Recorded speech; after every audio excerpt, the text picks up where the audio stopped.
Okay, so dear students, let's start our today's topic, and the name of the topic is chapter number 6, a new chapter.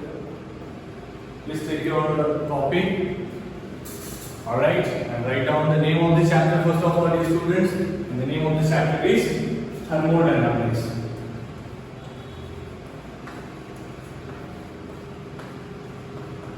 All right, done. Now the very first question. Listen to me very carefully. Our very first question. What do you mean by the word thermodynamics? Clear? क्या समझते हो आप लोग ये word से कि thermodynamics exactly है क्या? तो ध्यान रखना बच्चों, ये जो थर्मोडायनामिक्स है वो एग्जैक्टली हीट जो एक्सचेंज होता है उसके रिलेटेड के बारे में स्टडी। ओके, जितना भी हीट एक्सचेंज होता है, मान लीजिए कोई भी केमिकल रिएक्शन हो रहा है, एक हाइपोथेटिकल रिएक्शन में आपको दे रहा हूं बच्चों, जो है A + B = C + D। Okay, तो सबसे पहला क्वेश्चन हमारे सामने जो आता है वो ये सबसे पहला क्वेश्चन कि A एंड B रिएक्शन करेंगे कि नहीं करेंगे, मतलब कि A एंड B के बीच में रिएक्शन पॉसिबल होगी कि नहीं होगी। मैं आपको समझा रहा हूं थर्मोडायनामिक्स क्यों पढ़ना है, थर्मोडायनामिक्स क्यों आप लोगों को पढ़ना है बच्चों, ये सबसे पहले समझो। तो थर्मोडायनामिक्स क्यों पढ़ना है, तो आपको एक हाइपोथेटिकल, तो यहां पे लिखा है hypothetical, dear student, hypothetical reaction क्या होता है? हाइपोथेटिकल रिएक्शन तो एक ऐसा रिएक्शन जहां पे आप A, B, X, Y, Z, W कुछ भी ले रहे हो पर नाइट्रोजन नहीं है, ऑक्सीजन नहीं है, क्लोरीन नहीं है, मतलब कि बच्चों कोई भी रियल एलिमेंट या फिर रियल कंपाउंड प्रेजेंट नहीं है, सिर्फ और सिर्फ इमेजिनरी A प्रेजेंट है, इमेजिनरी B प्रेजेंट है, तो उस टाइप की केमिकल रिएक्शन को क्या बोला जाता है स्टूडेंट्स? Hypothetical reaction.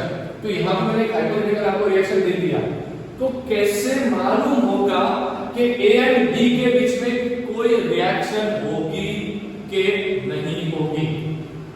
तो उसका जवाब आपको थर्मोडायनामिक्स देगा। कौन देगा? थर्मोडायनामिक्स। दिमाग में गया बच्चों? क्लियरली? ओके, बहुत अच्छे। दूसरा ध्यान रखना, सेकंड पॉइंट, सबसे पहली बात तो ये। दूसरा पॉइंट, अगर रिएक्शन होगा तो एनर्जी का क्या चेंज आएगा? अगर ये रिएक्शन होगा तो एनर्जी में क्या चेंज आएगा? जैसे कि बच्चों ध्यान रखना, जब भी कोई भी केमिकल रिएक्शन होती है तब कुछ ना कुछ एनर्जी का चेंज आता है। शायद आपको एनर्जी देनी पड़ेगी, एंडोथर्मिक रिएक्शन होगी, शायद वहां से एनर्जी जनरेट होगी आफ्टर द रिएक्शन, वो एक्सोथर्मिक होगी। आप लोग लोअर स्टैंडर्ड्स में ये दोनों वर्ड्स ऑलरेडी बच्चों पढ़ चुके हो। एंडोथर्मिक किसे बोला जाता है, एक्सोथर्मिक किसे बोला जाता है? एंडोथर्मिक किसे बोला जाता है बच्चों? जहां पे आपको एनर्जी प्रोवाइड करनी पड़ेगी, जहां पे बच्चों क्या करना पड़ेगा? आपको एनर्जी प्रोवाइड करनी पड़ेगी, उसे क्या बोलेंगे हम? Endothermic reaction. एंड मान लीजिए कि एनर्जी जनरेट हुई आफ्टर द रिएक्शन, तो उसे बोला जाएगा एक्सोथर्मिक रिएक्शन। तो कैसे ये एनर्जी में चेंजेस आएंगे वो भी आपको कौन बताएगा बच्चों? सिर्फ और सिर्फ थर्मोडायनामिक्स। तीसरी बात जो सबसे ज्यादा इंपॉर्टेंट है कि एग्जैक्टली थर्मोडायनामिक्स में से आपको ये दोनों के क्वेश्चन का आंसर मिलेंगे, पर कौन सा आंसर नहीं मिलेगा, कौन सा आंसर नहीं मिलेगा, तो ये सबसे ज्यादा इंपॉर्टेंट टॉपिक है। तो आपको इससे ये आंसर नहीं मिलेगा when reaction will be completed. समझ में आया बच्चों कि रिएक्शन कब खत्म हो जाएगा?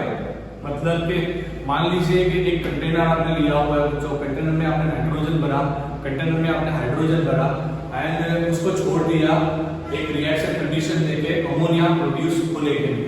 तो कब रिएक्शन कंप्लीट हो जाएगी उसका कोई भी ख्याल आपको थर्मोडायनामिक्स से नहीं मिल पाएगा। By using this thermodynamic concept, you cannot define rate of reaction. आप थर्मोडायनामिक्स का यूज करके कभी भी रेट ऑफ रिएक्शन नहीं आइडेंटिफाई कर पाओगे। तो सबसे पहले तो बच्चों हमको ये वर्ड समझना है कि यहाँ पे जो थर्मोडायनामिक्स है वो क्यों पढ़ना है, उससे क्या नहीं मिल पाएगा। Let me tell very honestly, ये बात हुई जो आपके टेक्स्ट बुक में दी गई है। अब मैं आपको मेरे तरीके से समझाता हूँ कि बेसिकली थर्मोडायनामिक्स होता क्या है। थर्मो का मतलब होता है थर्मोमेट्री या फिर हीट या फिर एनर्जी। ओके, डायनामिक्स मतलब के फैक्टर्स के कॉज के साथ का स्टडी। ओके, तो शॉर्ट में बताया ना, तो थर्मोडायनामिक्स होता क्या बच्चों, तो शॉर्ट से देखें तो थर्मोडायनामिक्स वो डिसिप्लिन है जहां पे आपको स्टडी करना है एनर्जी का चेंज, एंथैल्पी का चेंज, प्रेशर का चेंज एंड उसके रिलेटेड एंट्रोपी का चेंज। ये जितना वर्ड्स में बोला वो सारे वर्ड्स को आपको यहाँ पे स्टडी करना है। तो अभी ये बात हुआ कि क्यों स्टडी करना है, क्या आंसर मिलेंगे, कौन सा आंसर आपको नहीं मिलेगा बच्चों, समझ में आया कि नहीं आया। कौन सा आंसर नहीं मिलेगा कि रिएक्शन कब कंप्लीट हो गए। सही है, मान लीजिए कोई भी रिएक्शन हो रही थी, एक एग्जांपल ले लेते हैं, मान लीजिए कि हाइड्रोजन था एंड ऑक्सीजन था, वो दोनों के बीच में रिएक्शन हो रही थी एंड आफ्टर द रिएक्शन वहां पर प्रोड्यूस हो रहा था H2O। पर आपको वो आंसर नहीं मिलेगा, आपको वो आंसर मिलेगा कि प्रोडक्ट क्या आएगा, आपको वो आंसर मिलेगा कि एनर्जी का चेंज कितना हुआ, पर आपको वो आंसर कभी नहीं मिलेगा कि कब वो रिएक्शन 100% या फिर नियरली 100% कंप्लीट होगी। तो ये थर्मोडायनामिक्स का लिमिटेशन है। अब देखो सबसे इजीएस्ट थिंग क्या है थर्मोडायनामिक्स में, तो वो शुरुआत करते हैं सबसे पहले सम टेक्निकल वर्ड्स। मेरे साथ लिखना बच्चों सम टेक्निकल वर्ड्स, अपना नोट ले लो, अपना कॉपी ले लो, सही है, एंड मेरे साथ लिखना शुरू करो सम टेक्निकल वर्ड्स, मतलब के जार्गन्स। टेक्निकल वर्ड्स के ग्रुप को जार्गन बोला जाता है बच्चों। ओके, तो सब जार्गन्स का आपको समझा रहा हूं। सबसे पहला जार्गन बहुत ही आसान, सबसे पहला जार्गन सिस्टम। अब ये सिस्टम क्या होता है, सही, सिस्टम क्या होता है, the part of universe, the part of universe which is under the investigation is known as system। Universe का बच्चों वो पार्ट जहां पे आप कुछ इन्वेस्टिगेट कर रहे हो। चलो मैं समझाता हूं, ध्यान रखना। अभी आपके सामने जो लैपटॉप है या फिर आपके सामने जो आईपैड है या फिर आपके सामने जो मोबाइल रखा हुआ है, आप लोग उसमें वीडियो देख रहे हो, सही है, एंड आपका पूरा फोकस, शायद आपका पूरा फोकस वीडियो पे होगा, ऑलराइट। तो यहाँ पे मैं यहाँ पे जो पढ़ा रहा हूं, तो आपका पूरा कंसंट्रेशन आपके फोन पे होगा, आपका पूरा कंसंट्रेशन बच्चों कहां पे होगा, आपके लैपटॉप पे होगा, आपके आईपैड पे होगा। तो आप इन्वेस्टिगेट कर रहे हो कहां पर, आईपैड पे या फिर लैपटॉप पे या फिर मोबाइल पे, तो उसे क्या बोला जाएगा, सिस्टम। तो अभी आपका सिस्टम कौन है, मोबाइल, आईपैड या फिर लैपटॉप। ओके, मान लीजिए कि आपने कोई वेसल लिया बच्चों, वेसल लेके आप लोग चाय बना रहे हो, तो चाय बनाते वक्त आप कहां पे ध्यान रखोगे, जो वेसल लिया है वहां पे इन्वेस्टिगेट करोगे। तो आपका वेसल क्या हुआ, सिस्टम। पहले तो वो गया दिमाग में, सिस्टम वर्ड क्या है, सिस्टम क्या होता है। अगर आप टेस्ट ट्यूब लिए, टेस्ट ट्यूब लेके उसके अंदर रिएक्शन लगा रहे हो, तो टेस्ट ट्यूब क्या होगा बच्चों, सिस्टम। तो सबसे पहले तो वो समझो सिस्टम क्या होता है। कई बार क्या होता है बच्चों, थर्मोडायनामिक्स बहुत डिफिकल्ट मान लेते हैं, reason they are not aware of this basic terms, उसको टर्म से समझ में नहीं आता। बाद में बोला जाएगा सिस्टम ने हीट लॉस किया, सिस्टम ने हीट गेन किया, तो आप लोग सोचोगे सर सिस्टम कौन सा हुआ। तो सिस्टम वो सबसे छोटा पार्ट है यूनिवर्स का जहां पे आप क्या कर रहे हो, investigation. Okay, and all other remaining is surrounding. बाकी का जितना भी बचा ना आपकी चारों ओर, आपके फोन को छोड़ के आपके बाजू में जो बैट रखा है, स्टडी टेबल रखा है, जो चेयर रखी हुई है, फर्नीचर लगाया हुआ है, वो सारा क्या कहलाएगा, सराउंडिंग। दिमाग में गया, बस ये दो वर्ड जिसके दिमाग में गए उसके दिमाग में थर्मोडायनामिक्स 100% जाएगा, क्योंकि सबसे फंडामेंटल चीज ये दोनों, सिस्टम क्या है, सराउंडिंग क्या है। आप खुद से दिमाग लगाओ, कई बार क्या होगा, सिस्टम एंड सराउंडिंग को सेपरेट करने के लिए एक तीसरी चीज यूज होती है जिसे बोला जाता है बाउंड्री।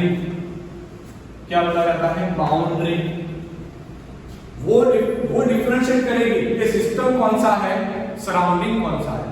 आपका फोन है, तो आप देखो फोन एक मतलब एक फिक्स बाउंड्री है, सही है, and remaining are the surrounding, मतलब कि बाउंड्री या फिर फिक्स होगी, बाउंड्री फिक्स होगी मतलब कि रिजिड भी पॉसिबल, एंड दूसरा आएगा फ्लेक्सिबल। ये फ्लेक्सिबल बाउंड्री क्या होता है, चलो उसका एक एग्जांपल देता हूं, तो ध्यान रखो। मान लीजिए आपने एक बलून लिया, बलून में हवा भरी, सही है, तो आप हवा भरते रहे तो बलून की जो सरफेस होती है ना बच्चों, वो फ्लेक्सिबल होती है। बलून की जो बाउंड्री होती है वो कैसी होती है, फ्लेक्सिबल होती है। एंड बलून कैसा, बलून क्या है, सिस्टम, रिमेनिंग क्या है, सराउंडिंग, बाउंड्री कैसी है, फ्लेक्सिबल। आप चाय बना रहे थे, वेसल लेके चाय बना रहे थे, एंड आपने देखा क्या बच्चों कि वेसल में आपने दूध रखा, चाय पत्ती डाली, चाय बनाना शुरू कर दिया, एंड आपने ध्यान से देखा ना तो वहां पे चाय बनना शुरू हो चुका था। पर आप ध्यान से देखोगे तो वेसल का जो मतलब वो जो मैटर है वो डिफरेंशिएट करता है सिस्टम को सराउंडिंग से, सही है। तो सबसे पहले तो बच्चों वो समझो, वो रिजिड सिस्टम, वो रिजिड बाउंड्री हो गया, बाउंड्री फिक्स होगी या फिर बाउंड्री इमेजिनरी होगी,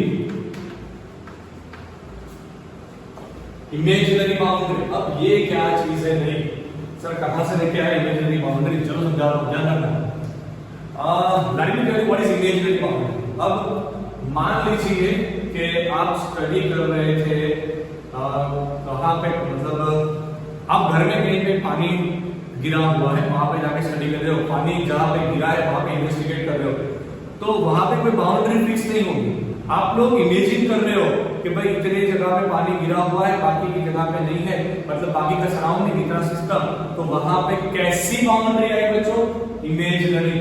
बहुत सारे केमिकल रिएक्शंस में आपको इमेजिनरी बाउंड्रीज देखने को मिलेगी। कैसी बाउंड्रीज, इमेजिनरी बाउंड्रीज। एंड अभी जो चाय वाला एग्जांपल था ना, वहां पे 1, 2 एंड 3 साइड पे तो रिजिड बाउंड्री होगी, पर ऊपर की साइड पे रिजिड बाउंड्री नहीं होगी। वहां पे तो खुला रखा हुआ है आपने, मतलब सराउंडिंग एंड सिस्टम के बीच में एक इमेजिनरी बाउंड्री आप इमेजिन कर रहे हो कि होगा, सही है, दिमाग में जा रहा है कि नहीं जा रहा है, ओके, बहुत अच्छे। तो बाउंड्री किस टाइप की होती है सबसे पहले वो समझना है, imaginary boundary, rigid boundary, flexible boundary. अब आएगा adiabatic boundary and diathermic boundary. देखो बच्चे ना वर्ड्स सुन के बहुत ज्यादा घबरा जाते हैं, घबराना नहीं है, आपको टेंशन नहीं लेना है, बहुत आसान वर्ड्स है। अब एडियाबेटिक बाउंड्री मतलब के, चलो एग्जांपल कैसे दे इसका, हाँ चलो बहुत अच्छा। मान लीजिए आपने थर्मोस प्लास्क देखा होगा, सही है, जिसमें आप पानी भरे, गर्म पानी भरा तो गर्म पानी लंबे समय तक गर्म रहता है, ठंडा पानी भरा तो वो लंबे समय तक ठंडा पानी रहता है। तो वहां पे जो बाउंड्री है वो इंसुलेटिंग बाउंड्री है, मतलब कि वहां पे होगा क्या, कंडक्शन पॉसिबल नहीं होगा, हीट का कंडक्शन पॉसिबल नहीं होगा, उसे बोला जाता है adiabatic boundary.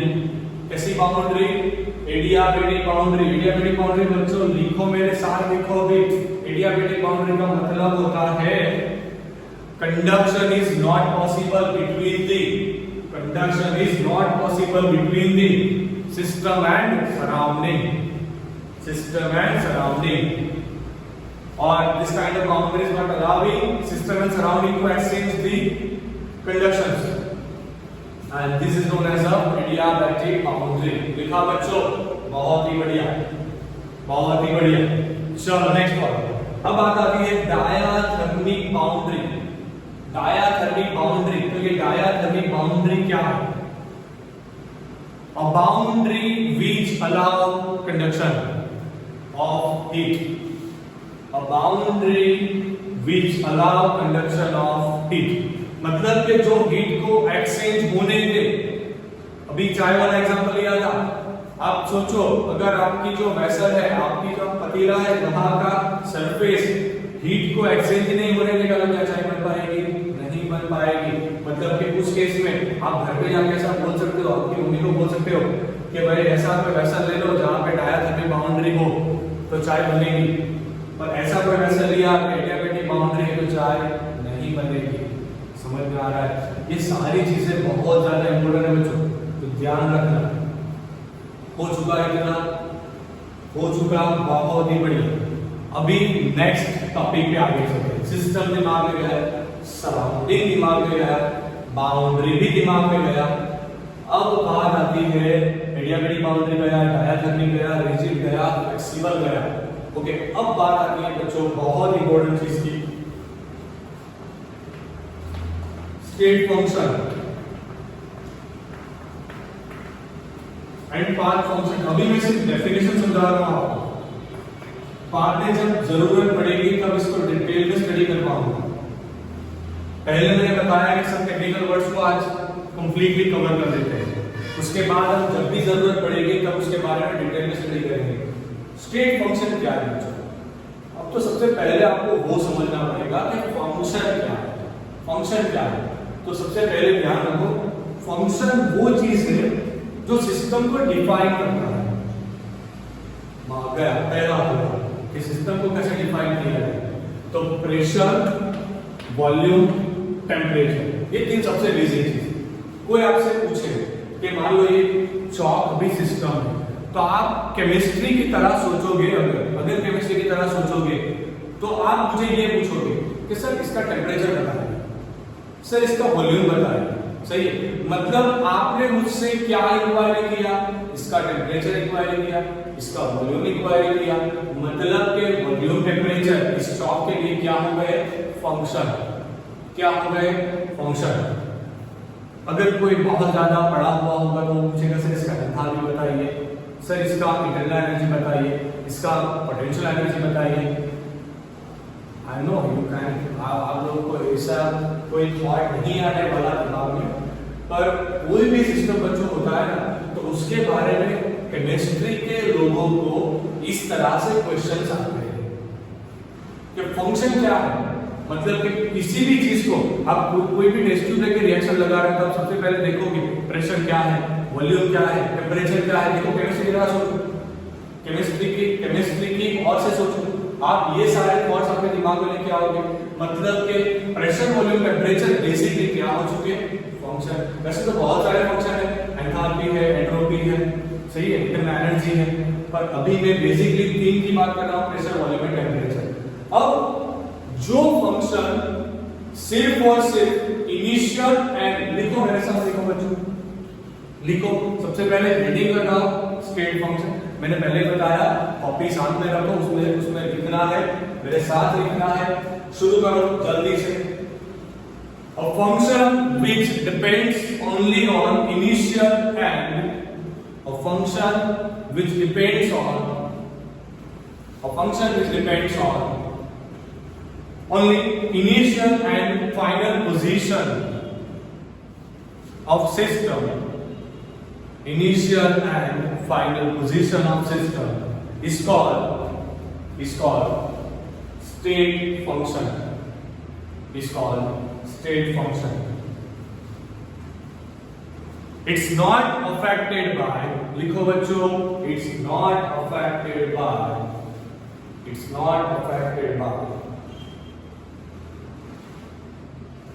the path selected by the system. The path selected by the system. चलो समझा रहा हूं इसके बारे में। चलो नेक्स्ट डेफिनेशन में लिख देते हैं, उसके बारे में डिस्कस करेंगे। लिखो नेक्स्ट, पाथ फंक्शन। नेक्स्ट लिखो बच्चों, पाथ फंक्शन। पाथ फंक्शन तो वहां पे लिखो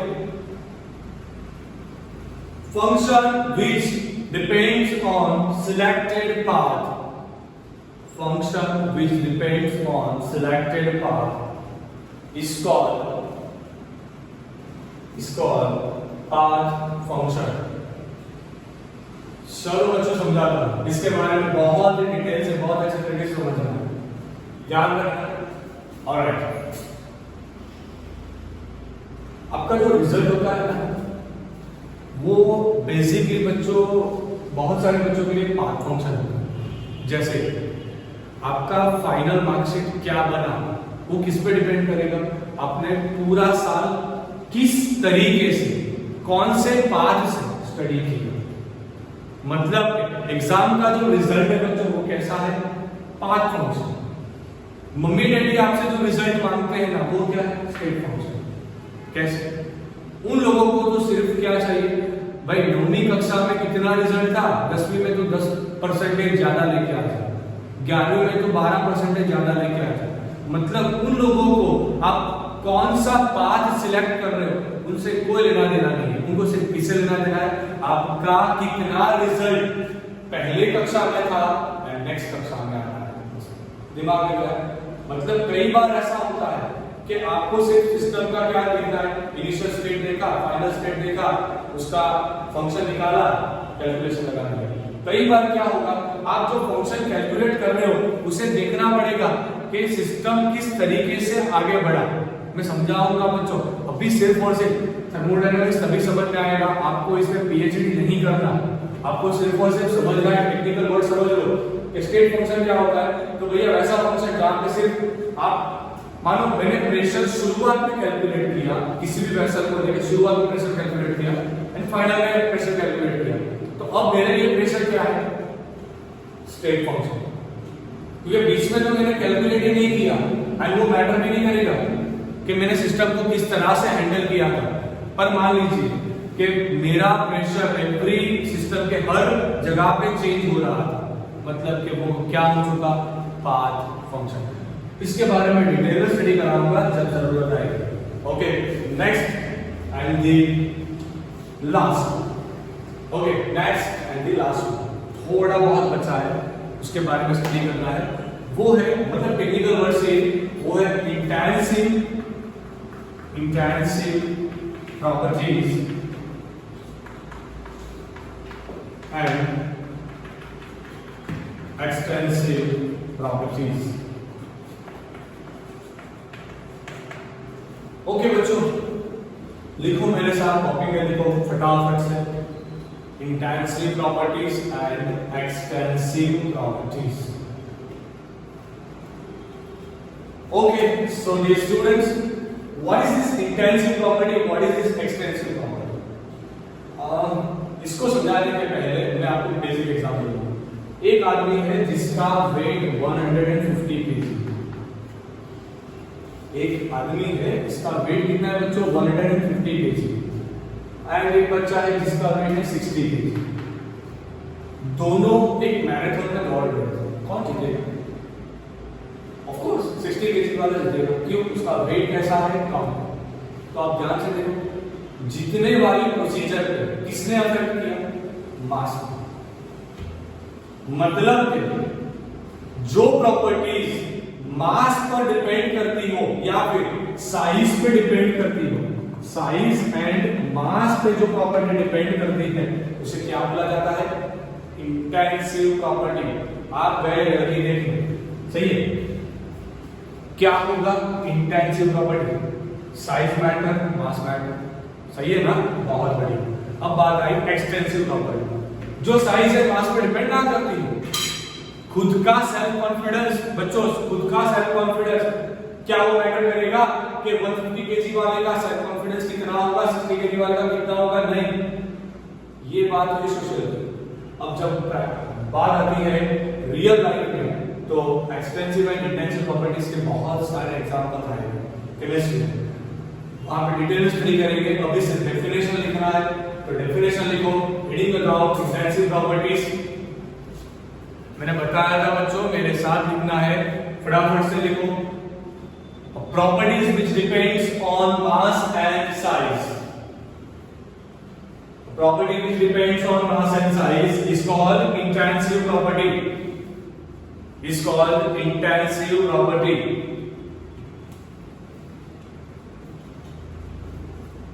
And property which depends, which do not depend on size and mass is called extensive property. Is called extensive property. चलो एकदम बढ़िया बच्चों, बहुत ही अच्छा। छोटा सा 3 टेक्निकल टर्म्स बचा है, तो उसे भी कंप्लीट कर देते हैं। तो आज का सेशन यहाँ पे कंप्लीट हो जाएगा। Okay, so let's start students. Energy रखना है, रेड बुल पी के बैठना, क्योंकि थर्मोडायनामिक्स पढ़ना है ना, फिजिकल केमिस्ट्री पढ़ना है। एंड फिजिकल केमिस्ट्री वैसे तो बहुत इजी है बच्चों। देखो, फिजिकल केमिस्ट्री पढ़ाई करने का एक ही तरीका है, किसी भी चीज को पढ़ाई करने का एक ही तरीका होता है। आप लोग फंडामेंटल को बहुत अच्छे से समझते हो। कई बार क्या होता है, हमें फंडामेंटल से नहीं मालूम एंड हम लोग पूरी इमारत बनाने बैठ गए, तो कैसे बनेगा भाई? नहीं बन पाएगा ना। अगर आपको जेईई में जाना है, नीट में जाना है, या फिर कोई भी और एग्जाम में जाना है, तो सबसे पहले आप खुद का इमेजिनरी बाउंड्री फिक्स कीजिए। आपका बाउंड्री क्या होगा? एनसीईआरटी। आपका बाउंड्री क्या होगा? एनसीईआरटी। आपका सिस्टम क्या होगा? आपकी टेक्स्ट बुक्स। एंड आपका सराउंडिंग क्या होगा? आपका स्नैपचैट, आपका इंस्टाग्राम, वो सारी चीजें। सही है। चल अब बात आती है बच्चों लास्ट वन, वहां पे आएगा क्या? सिस्टम किस टाइप की होगी? क्योंकि सिस्टम सबसे बढ़िया होगी। नहीं यार, सिस्टम होगी 3 टाइप की। एक आएगी ओपन सिस्टम, तो दूसरा तो क्लियर हो गया, क्लोज सिस्टम। एंड तीसरा आएगा आइसोलेटेड सिस्टम। चलो मैं समझा दूं बच्चों, ध्यान रखना। अब ये ओपन सिस्टम क्या होता है, क्लोज सिस्टम क्या होता है, आइसोलेटेड सिस्टम क्या होता है? ओपन सिस्टम जहां पे मास एंड एनर्जी दोनों का एक्सचेंज पॉसिबल हो। मास एंड एनर्जी दोनों का एक्सचेंज क्या हो? पॉसिबल। एग्जांपल दे रहा हूं, चाय वाला एग्जांपल लेंगे। तपेली रखी हुई आपने, वहां पे चाय बना रहे थे, आपने अपना जो स्टोव है उसको फुल कर दिया, अब क्या होगा? वहां से बाहर आएगी चाय। सही है। मास क्या हुआ? ट्रांसफर हुआ। एनर्जी तो वैसे भी ट्रांसफर हो रही थी, देखना है तो हाथ लगा के देख लेना चाय को बाहर से। सही है। मतलब कि मास एंड एनर्जी क्या हो रही थी? एक्सचेंज। सिस्टम कौन सी थी? Open system. सिस्टम कौन सी थी बच्चों? Open system. पर मान लीजिए सिर्फ एनर्जी एक्सचेंज, आपने उसके ऊपर एक ढक्कन लगाया हुआ था बहुत पैक, तो मास तो निकलने का कोई स्कोप ही नहीं था, तो वहां पे क्या ट्रांसफर हो सकता था? सिर्फ और सिर्फ एनर्जी। मास का ट्रांसफर होना पॉसिबल नहीं था, क्योंकि उसके ऊपर ढक्कन लगाया हुआ था। उसे क्या बोला जाएगा? क्लोज। अब मान लीजिए आपने वॉल रखी थी एडियाबेटिक चारों तरफ से, मतलब एनर्जी भी ट्रांसफर नहीं हो पाएगी। अब दिमाग में जा रहा है, एडियाबेटिक मतलब ऐसी वॉल की जहां से हीट ट्रांसफर ना हो पाए। थर्मोस में जो आती है, थर्मोफ्लास्क में जो आती है, उस वॉल की आपने पतीला लिया, उसके अंदर चाय बनाना शुरू किया, उसके ऊपर ढक्कन भी एडियाबेटिक रखा, तो क्या चाय बनेगी भैया? नहीं बनेगी चाय। क्यों? क्योंकि एनर्जी भी ट्रांसफर नहीं हो रही थी, मास भी ट्रांसफर नहीं हो रहा था। सिस्टम कैसी थी? आइसोलेटेड। बहुत सारे बच्चे हैं ना, ये दोनों वर्ड्स पे कंफ्यूज हो जाते हैं। आपको कंफ्यूज नहीं होना। क्लोज में एनर्जी एक्सचेंज होगा, मास एक्सचेंज नहीं होगा, पर आइसोलेटेड में दोनों एक्सचेंज नहीं होगा। दोनों ओपन में दोनों एक्सचेंज होगा। दिमाग में गया भैया दिमाग में? चलो बहुत अच्छे। तो इसके साथ फटाफट से लाइक लगा देना। सही है। नहीं पसंद आया तो डिसलाइक लगा देना, कमेंट भी कर देना। एंड कल फिर मिलेंगे। सो तब तक के लिए इसको एक बार रिवीजन कर देना। Thank you. Take a screenshot fast.